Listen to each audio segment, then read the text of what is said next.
십자가의 여정, 동행하는 길. 사순 19일, 흔들림 없는 길.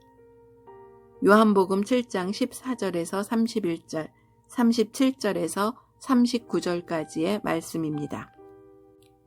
이미 명절의 중간이 되어 예수께서 성전에 올라가사 가르치시니 유대인들이 놀랍게 여겨 이르되 이 사람은 배우지 아니하였거늘 어떻게 그를 아느냐 하니 예수께서 대답하여 이르시되 내 교훈은 내 것이 아니요 나를 보내신 이의 것이니라. 사람이 하나님의 뜻을 행하려 하면 이 교훈이 하나님께로부터 왔는지 내가 스스로 말함인지 알리라. 스스로 말하는 자는 자기 영광만 구하되 보내신 이의 영광을 구하는 자는 참되니 그 속에 불의가 없느니라. 모세가 너희에게 율법을 주지 아니하였느냐? 너희 중에 율법을 지키는 자가 없도다. 너희가 어찌하여 나를 죽이려 하느냐? 무리가 대답하되 당신은 귀신이 들렸도다. 누가 당신을 죽이려 하나이까? 예수께서 대답하여 이르시되 내가 한 가지 일을 행하매 너희가 다 이로 말미암아 이상히 여기는도다. 모세가 너희에게 할례를 행했으니 그러나 할례는 모세에게서 난 것이 아니요 조상들에게서 난 것이라. 그러므로 너희가 안식일에도 사람에게 할례를 행하느니라. 모세의 율법을 범하지 아니하려고 사람이 안식일에도 할례를 받는 일이 있거든. 내가 안식일에 사람의 전신을 건전하게 한 것으로 너희가 내게 노여워하느냐. 외모로 판단하지 말고 공의롭게 판단하라 하시니라. 예루살렘 사람 중에서 어떤 사람이 말하되 이는 그들이 죽이고자 하는 그 사람이 아니냐. 보라 드러나게 말하되 그들이 아무 말도 아니하는도다. 당국자들은 이 사람을 참으로 그리스도인 줄 알았는가. 그러나 우리는 이 사람이 어디서 왔는지 아노라. 그리스도께서 오실 때에는 어디서 오시는지 아는 자가 없으리라 하는지라. 예수께서 성전에서 가르치시며 외쳐 이르시되 너희가 나를 알고 내가 어디서 온 것도 알거니와 내가 스스로 온 것이 아니라 나를 보내신 이는 참되시니 너희는 그를 알지 못하나 나는 아노니 이는 내가 그에게서 났고 그가 나를 보내셨음이라 하시니 무리 중에 많은 사람이 예수를 믿고 말하되 그리스도께서 오실지라도 그 행하실 표적이 이 사람이 행한 것보다 더 많으랴 하니 명절 끝날 곧 큰 날에 예수께서 서서 외쳐 이르시되 누구든지 목마르거든 내게로 와서 마시라. 나를 믿는 자는 성경의 이름과 같이 그 배에서 생수의 강이 흘러나오리라 하시니 이는 그를 믿는 자들이 받을 성령을 가리켜 말씀하신 것이라. 예수께서 아직 영광을 받지 아니하였으므로 성령이 아직 그들에게 계시지 아니하시더라. 아멘. 본문은 요한복음 5장 베데스다 연못에서 38년 된 병자를 고치신 사건에서 시작된 논쟁의 연장입니다.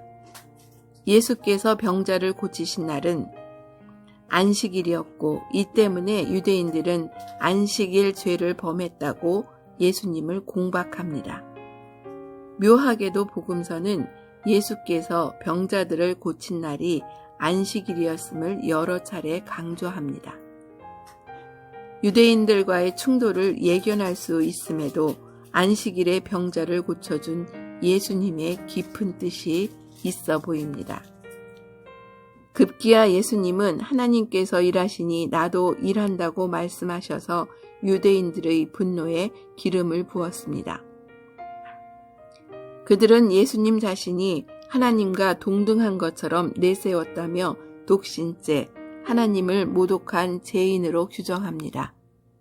그때부터 유대 지도자들은 예수님을 죽이려는 의지를 품고 기회를 노립니다. 지켜보는 의심의 눈길이 있어도 예수님은 그들에게 양해를 구하거나 오해라며 설득하려 하지 않습니다. 할례가 안식일에 구애받지 않듯이 오랜 병에 누워있는 이를 온전케 하는 것은 안식일의 위반이 아니라 하나님의 뜻을 행한 것이라고 분명히 말씀하십니다.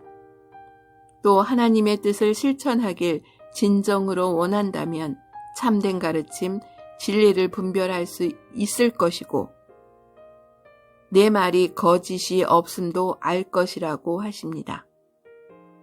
진리는 하나님의 영광을 드러낼 뿐이기에 거기에는 어떤 거짓됨이 없다고 하십니다.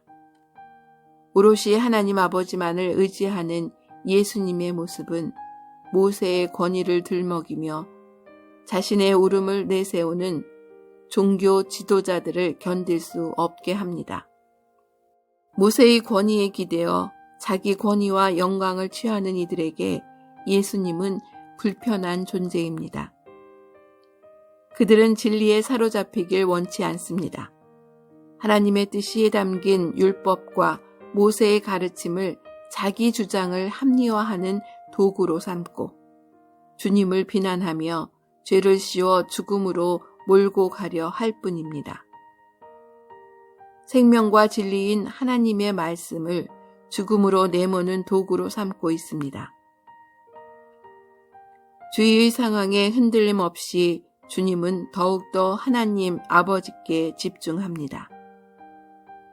저들이 독신죄라고 몰아가도 주님은 아버지의 뜻 말고는 할 수 있는 말이 없습니다. 진리는 스스로 드러낼 뿐 결코 선포자를 변호하지 않고 선포하는 분 또한 진리가 드러나는 것으로 충분하다고 여깁니다.